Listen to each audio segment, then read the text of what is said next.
요한복음 3장의 1절부터 21절입니다. 요한복음 3장의 1절부터 21절.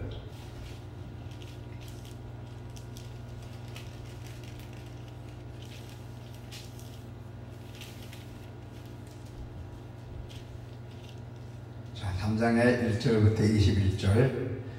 그런데 바리새인 중에 니고데마라는 사람이 있으니 유대인의 지도자라. 그가 밤에 예수께 와서 이르되 라삐여, 우리가 당신은 하나님께로부터 오신 선생인 줄 아나이다.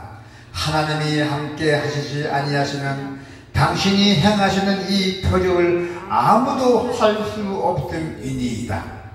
예수께서 대답하여 이르시되 진실로 진실로 너에게 이르노니 사람이 거듭나지 아니하면 하나님의 나라를 볼 수 없느니라.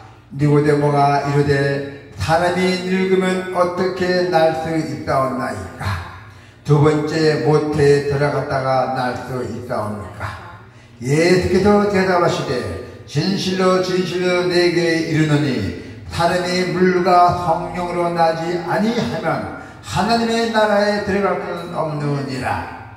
육으로 난 것은 육이요 영으로 난 것은 영이니 내가 너에게 거듭나야 하겠다 하는 말을 놀랍게 여기지 말라. 바람이 임으로 불매 너가 그 소리는 들어도 어디서 와서 어디로 가는지 알지 못하느니 성령으로 난 사람도 다 그러하니라. 니고데모가 대답하여 이르되 어찌 그러한 일이 있을 수 있나이까? 예수께서 그에게 대답하여 이르시되 너는 이스라엘 선생으로서 이런 것들을 알지 못하느냐? 진실로 진실로 내게 이르노니 우리는 아는 것을 말하고 본 것을 증언하노라. 그러나 너희가 우리의 증언을 받지 아니하는도다. 내가 땅의 일을 말하여도 너희가 믿지 아니하거든 하물며 하늘의 일을 말하면 어떻게 믿겠느냐? 하늘에서 내려온 자 곧 인자에는 하늘에 올라간 자가 없느니라.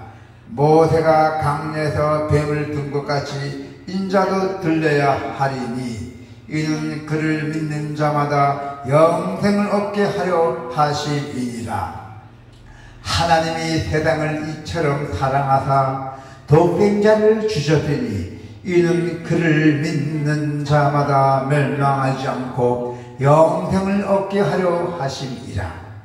하나님이 그 아들을 세상에 보내신 것은 세상을 심판하려 하심이 아니요 그로 말미암아 세상이 구원을 받게 하려 하심이라. 그를 믿는 자는 심판을 받지 아니하는 것이요 믿지 아니하는 자는 하나님의 독생자의 이름을 믿지 아니하므로 벌써 심판을 받은 것이니라. 그 정죄는 이것이니 곧 빛이 세상에 왔을 때 사람들이 자기 행위가 악함으로 빛보다 어둠을 더 사랑한 것이니라. 악을 행하는 자마다 빛을 미워하여 빛으로 오지 아니하나니 이는 그 행위가 드러날까 하며 진리를 따르는 자는 빛으로 오나니 이는 그 행위가 하나님 안에서 행한 것임을 나타내려 함이니라. 진리를 따르는 자는 빛으로 오나니 이는 그 행위가 하나님 안에서 행한 것임을 나타내려 함이라 하시니라. 아멘. 오늘 하나님의 말씀은 참된 예배예요. 오늘 하나님의 말씀은 하나님의 선물이죠. 하나님의 선물.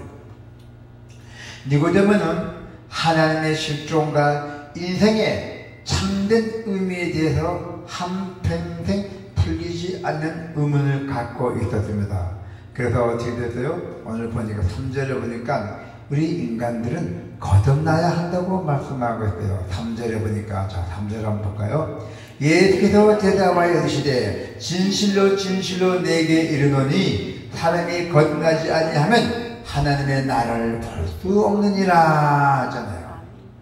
인간은 거듭나기 전에는 자신과 하나님을 향해서 바로 살 수가 없다는 것이죠. 하나님 나라를 볼 수도 없다. 그래서 이미 죄와 허물로 죽어 있는 존재가 된 것이죠. 그리스도 안에서 거듭나 새로운 피조물이 되지 않으면 영원토록 저주 아래 있다고 말씀하고 있어요. 그래서 인간은 하나님의 생명을 얻어야 하는데 이 생명은 거듭날 때만 주어지는 것입니다. 우리 하나님의 생명, 우리는 생명을 얻어야 돼요. 근데 이 생명은 어떻게 나타났죠? 이 생명은 거듭날 때만 주어지는 것이라고 말씀하고 있습니다.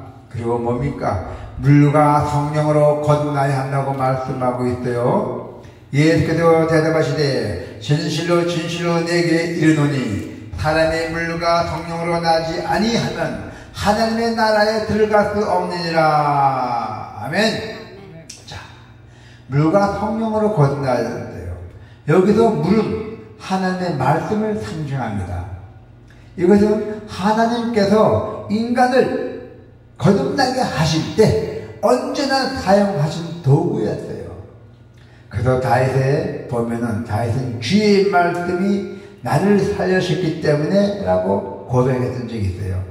시편에 보니까 다윗 왕이 주님의 말씀이 나를 살리셨다 그렇게 고백했습니다. 이렇게 볼 때 물은 신구약에 신약이나 구약에 보면은 모든 세대에 구원을 주시는 하나님의 말씀으로 해석할 수가 있다는 것입니다. 그리고 인자의 들림을 의지해야 한다 했어요. 인자의 들림, 인자는 예수 그리스도죠. 인자의 들림을 의지해야 한다. 자, 14절에 보니까 어떻게 나왔어요? 모세가 강야에서 병을 든 것 같이 인자도 들려야 하리니. 모세가 강야에서 어떻게 병을 들었어요? 전염병에 막 왔을 때 지팡이로 딱 들이게 병이 나왔잖아요. 네, 그런 식입니다. 그래서 성경은 만물보다 거짓되고 부패한 것은 사람의 마음이라고 규정하고 있어요. 이러한 인간이 거듭나게 되는 것은 오직 하나님의 본질 그리고 곧 성령을 받아서 하나님의 약속대로 우리가 그 성품에 참여해서 우리가 모든 것이 가능하다는 것입니다. 하나님의 약속대로 신의 성품 참여해서 참여만으로 가능하다는 것이죠. 자, 그래서 그런데 이것은 인자의 들림을 전제로 한다고 했어요. 인자의 들림을 전제로 한다. 인자의 들림은 수치의 십자가와 영광의 부활로 나타낸다 했어요. 수치 얼마나 표고 받았습니까? 그게 또 영광의 부활로 나타난다 했어요. 그래서 예수님께서는 니고데모에게 인생의 본민에 대해서 새로운 삶의 방법을 제시해주고 가르치고 인도했던 오늘 하나님의 말씀입니다. 3장의 1절 21절이 그것이 바로 하나님의 선물이에요. 하나님의 말씀이 하나님의 선물이라는 것을 잊지 마시기를 축원드립니다. 아멘.